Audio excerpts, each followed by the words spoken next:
everybody. Discover Las Vegas, episode 1, being produced right here from Becker Tech, the Ernest and Betty Becker Family Recreation Center and Technology Park, the newest Parks and Rec facility, the first tech center that the city of Las Vegas has. Definitely iconic and innovative, just like the city of Las Vegas. And I'm super excited to be here. So this is a brand new podcast for the city of Las Vegas, where we're going to go ahead and celebrate all of the wonderful things that the Department of Parks, Recreation, Cultural Affairs brings to the table. And we are also going to be taking you on a journey as we bring Becker Tech online. Today, I am joined by my co-hosts, Jasmine Barrett, Recreation Leader with the City of Las Vegas, Philip Payne, Recreation Leader with the City of Las Vegas, and myself, Priscilla Scott, Recreation Coordinator for the City of Las Vegas. So we're super excited to get to share our journey with all of you here today, listening out there in cyber world. So, yeah. So a little bit about us. Becker Tech is, like I said, the brand new technology center that the city of Las Vegas has just opened. We opened not that long ago, April 1st, 2023. We have a very unique model. We are in a community-based model where we offer recreational opportunities with the technology world. So we offer robotics, 3D printing. We have a full esports component. We also have video production, audio production, and a podcast studio, which is where we are today. So lots of really cool things coming to the city of Las Vegas. And I'd like to take a moment to introduce my team. So I'm going to start with Jasmine Barrett, Recreation Leader. So tell us about yourself, Jasmine. Hi, my name is Jasmine. I was born and raised here in Las Vegas. My background, I graduated with a degree in anthropology from UNLV. That's where I worked in my first makerspace, so I helped them open the one in the library. I helped them open their second one, Blackfire Innovation. That's in conjunction with Caesars Entertainment. After that, I worked for the Discovery Children's Museum, running their makerspace. And now I work here, running our makerspace. Awesome. Thank you. We are glad to have you and all of your very many talents. So, Phil, how about you tell us about yourself? So my name is Philip Payne, also born and raised here in Las Vegas, Nevada. Grew up actually in this community, went to Gibson Middle School and then Western High School, which is up the street. And it's crazy to even see Western kids in the building because some of the teachers are still there. Graduated from UNLV, got the opportunity to play football there, full ride scholarship. After I left UNLV, got the opportunity to play professional for a little bit. Once I got done playing ball, came back to Vegas, taught in the district for a little bit. I've always worked with the city in certain hourly roles, and then I finally got to move into a full-time position here about 7 months ago, and here we are. So I'm glad that you talked about your previous roles because I think the most, you said this to me in private, but I'm going to bring it up here, that you've always had the most fun specifically working with me. Oh, yeah, for sure. Of course. Yeah, this is, my third time working under you with the city of Las Vegas. One as a kids camp counselor back when I was wee high. I am 6'5", so being wee high is probably still about 5. I still looked up to you then. And then over at Brindley during VSA. I mean, not Brindley, excuse me. Mirabelli during VSA, which was during the COVID times. Yep. And then right back at it. Yeah. So in addition to us going way back, I'm a Parks and Rec kid. So I started in this department when I was 10, bossing people all over the world. Just kidding. I, at the time, was a participant, and some of the recreation staff that is still in our department was actually, some of the supervisors were field staff back then, and they will tell you I was bossy and overpowering when I was 10 years old. And so they made me a CIT really early. You actually have to be 15 to be a CIT now. And I was within our youth program, started my first job, started in flag football and adult basketball, and then came up through youth sports. And I am like a Parks and Rec brat. I just kind of moved up along the ranks throughout the years and got involved with our state and our national associations as well. So love Parks and Rec. I love what we do. I love what we do for our communities and the kids that come in here. So, yeah, I just love our department and I consider myself a byproduct of it. So that's been pretty cool. I want to kind of talk a little bit about the kids that are kind of like us, where they kind of grew up in the programs. So, Phil, you're currently overseeing not just, but also overseeing our mentorship program. So, can you tell us a little bit about that program? Yeah, so we started a mentorship program that was originally catered to the Brindley Middle School kids after talking to the assistant principal over there. But we just welcomed everybody in the community. Like I said earlier, there's a couple Western kids that are here. The ages are 11 to 17. We do a lot of workforce development stuff. They get the opportunity to participate in all of the programs that we offer, from the DJing to the esports stuff, to the music production stuff as well. But the program overall is just like a big brother, big sister type of thing where we literally get to give them the information that I wish I was given when I was a youth as well. So it's really cool for me because, especially growing up in this community, I say it all the time. I did get the opportunity to play at a high level, but if I got, you know, had a mentor while I was a kid that brought me in, like the coaches, the UNLV staff that I had my first couple years, I would have probably been still playing to this day. So it's cool to be able to give them the knowledge that I didn't have as a youth. So far, what has been one of the most impactful experiences that you've had with the mentorship kids? Oh, most impactful for sure is just being able to have those one-on-one conversations with them for sure. Because, like I said, I see myself in them, like literally running the same streets, playing in the same parks, essentially having the same group of friends that they have, or at least the ones that I was with that you would see me with every day. So it's just cool to be able to have those conversations with them and really have them see themselves in me as I see myself in them. So it's Do you have a favorite participant? I wouldn't say that I have a favorite participant, but the most memorable one for sure as the moment is actually a kid that's probably too young to be in our mentorship program, but he is a brother of another participant. So we allowed him to participate, and he's our president. So it's he goes by Biscuit, and he probably will be a future president because that kid has the heart of a 14, 15, 16-year-old at the age of 10, and it's just really, really cool to see.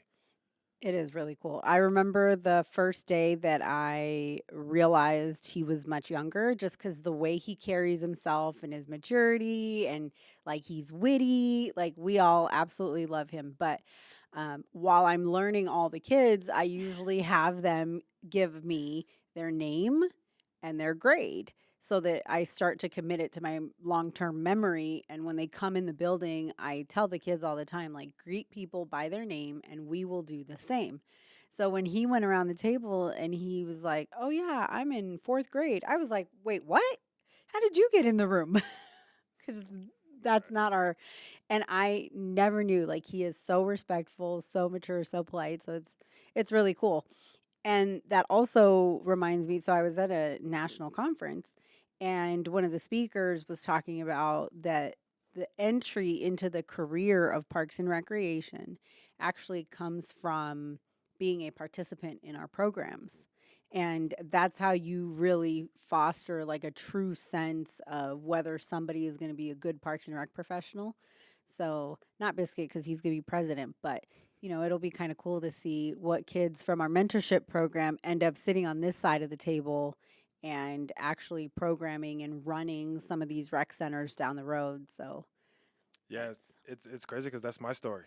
So essentially, I grew up at Doolittle as well as West when they were a remote site for the city of Las Vegas, and it's just crazy to be on the other side of the table where I'm actually working in the facility with these youth or these participants within the community when I was a kid, going and participating in all these programs, not knowing exactly who these specific people were that were running the programs there, but knowing that they had a big part in raising me essentially. So, mhm. um, yeah, just being growing up as in the city of Las Vegas, sports programs that kind of honed in my skills as an athlete in regards to basketball, football, et cetera, et cetera.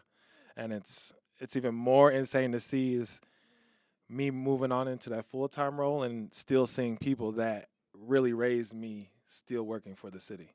Yeah. So shout out to Devontae Manor and Camille Franklin. I really appreciate y'all for sure. But it's cool to be able to be them in the essence Yeah. now.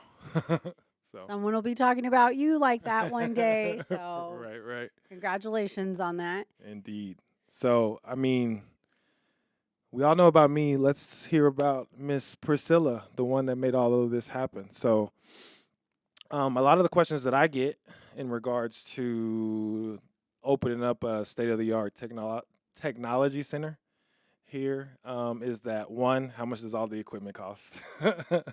And two, how does a vision like this go from a vision to being put and implemented? So I can't take credit for the vision.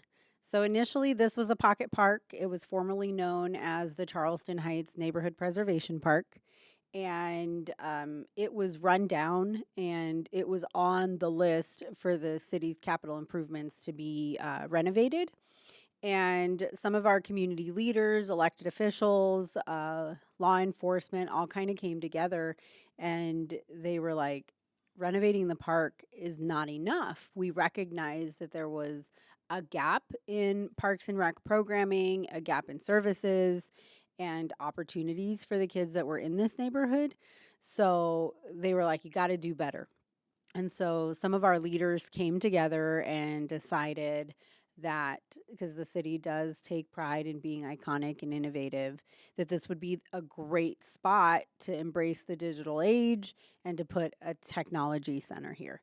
So that was like late 2018, 2019, and in 2020, the pandemic hit. So the project was shelved and we saw a lot of transition at that time, several people retiring and transitions in leadership. So when our director came to me last year in March and said I was being reassigned to take over as the lead for the interdepartmental team that was going to implement this facility, I said, we don't have a tech center. And he brought up, well, we don't, but there's one under construction. And, then I started to really get involved and started to do a lot of research on the topic. And we had a lot of great, like, community support. The library district hosted us and had us learn some of the technology elements that they had with their teen tech labs. And then the museum hosted us as well, taught us all about 3D printing. It's actually how we met Jasmine. Thank you, Discovery Children's Museum. And yeah, we just continued to grow. And every time we were hitting a new milestone or learning something new that was coming into the picture, our management was so supportive of embracing it and kind of letting us navigate and pioneer the way. So it was really cool experience to get to start something new and to be involved in something that's so different than what our previous models have been. So it's been great. And learning all of the different technology aspects that we have been great for me. I say this to you guys all the time, but I'm going to say it on the airwaves. I consider myself to be talent management. I feel that I have an extremely talented staff, and I just trust that you guys all are great at what you do. And I just remove barriers and connect you guys with the resources that you need to implement a lot of this iconic programming. So, Jasmine, my question for you now is, of all of the activity and technology that we have, what do you think makes us the most iconic and innovative in comparison to some of the other spaces you've worked in before? I think definitely our esports programming makes us pretty innovative. Because when people think of esports, it's like, oh, everyone's just playing video games. But like, especially for our summer camps, it's not just about playing video games. It's about like who's making the games and how are they making the games and who's designing that and who's coding that. So I think that it's really great that we get to be that like third space where people get to learn, but not necessarily know they're learning. Like everything is just fun here. So, What is your favorite of the things that we do? ooh, I would say anything with the community. So we haven't had many like big community events. Um, but I think those are probably the most fun just because that's when we get to like talk to people the most and like build relationships the most. So I really enjoy doing that. I know Phil loves my taglines, but that's how we build community to make life better. If y'all don't know Priscilla, y'all will know she is Mrs. Slogan for sure. Don't be jealous. Definitely, it's great to have me in your back pocket. Oh, for sure. Sometimes I wish I was as witty, and then at other times I'd be like, "Oh, Priscilla got this." So, What did you say about me earlier? I can talk anybody under the table. oh, for sure. So anytime that I don't need, or anytime that I want to pass off a conversation, or I need to direct it, oh, here you go, Priscilla. Have fun. Have you met Priscilla? Exactly. So back to you, Jasmine. What do you think is a piece of technology that you see the most growth for yourself in? Definitely all of our music stuff. So like the DJing, even just like the basic keyboard that we have. I've always wanted to learn how to play music, so I feel like this is a good opportunity. Yeah, you could play with DJ Phil. Yeah. So, fun fact about us here in this environment is so we have a full production studio. We teach DJing classes. And then part of our mentorship program, we actually have one of our officers, shout out to DJ Cool Q, who comes in and works with the mentorship kids, teaching them how to DJ. But watch out, Phil's coming up on you because he's learning how to DJ. And there are times where if he can't focus, and I know he's got a lot of work on his plate and I can't find him, I can usually venture down the hall and he's in the studio, like, has set up his entire workspace and is just blasting music down here. So Sometimes I just take my 15 and come in here. So it's a little bit of everything, but I've just always naturally gravitated towards music. So, before games, you're listening to music. Study hall, you're listening to music. So I've just always had that love for music for sure. in addition to your love for music, what is the biggest impact that you make to our team? Ooh, biggest impact? Mhm. I would probably say my ability to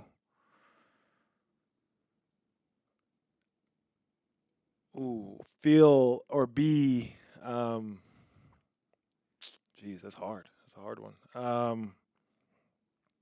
I believe the biggest impact that I have is probably my ability to be relatable for sure to the kids within this community. So the mentorship is probably the biggest program right now, at least at this point in time. And my ability to be able to be seen as one of them and be relatable makes the message easier to translate to them. So in regards to showing them some of the workforce development or essentially being that big brother to the participants in our programs is half the step is, you know what I'm saying, being relatable to the kids. So even as a coach, I say this all the time that if once a kid really feels like you're really down for them, they'll run through a wall for you. Mm-hmm. So, and just being able to break that barrier is almost 75% of even just trying to illustrate what you're trying to illustrate to the kids. So, I feel like my biggest probably compliment to this great team is me being able to relate to the people within this community and be able to deliver that message to them. I would agree, especially because that, it takes a village to raise a child. It is definitely not easy.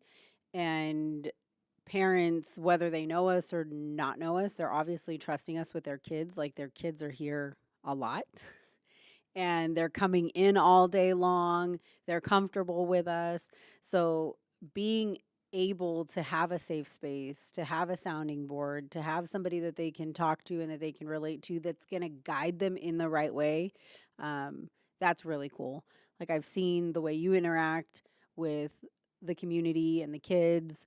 The other day, Phil had them all providing like where they're currently at with their grades and what they needed to do. And he's like, oh, yeah, we're not playing games today. We are studying. This is study hall. This was a few weeks before school had gotten out. So it was really cool that they didn't fight him. They just all pulled out their books and were like, okay, I guess we're doing study hall today, coach. And that was really cool to watch. The food helps. The food helps. Feed them and they will come. And then Jasmine, it's really cool because you have a whole following with the girls that are in the community because most of the time they don't want to go in when it's all just the boys. Yeah. And technology with females is always a little bit harder to push because it is a heavily male-dominated industry as a whole. So what do you think some of the benefits for the young ladies in the community that you've seen so far? Well, I know with myself, like all the experience that I have with like 3D printing and all this makerspace stuff, I literally learned just hands-on. So like I've never taken a class on it. I never had anybody like showing me like, oh, this is how you do this. This is how you do this. It's just like trial and error pretty much. So I like that I can not only answer like the basic, oh, I have a crush on this person, like those kind of silly little questions, but also like, oh, I don't understand this, or like, why am I doing this at school, or like different life questions. So I think that's really helpful, having someone that like kind of works in the field that's going to be of the future. I think that's really beneficial for them. I think it's also cool, not to say that the boys aren't doing a good job, but I have seen that when the girls come in to do an activity that the boys have already done, they usually catch on like super quick. Like podcasting, they love coming in here and experimenting with the equipment. Wait. We're not just going to talk about my men like that. It's not I this didn't weird. say they did a poor job. No, I no. just said that the ladies tend to pick it up a little when they They get- do. Generally, when DJ is here on Wednesdays, it's usually the boys that are in here. Well, this last week we threw the girls in there and they're like balancing echoes and changing out bass and they were like rocking it. It was really, really cool to watch them and see them like really get into it.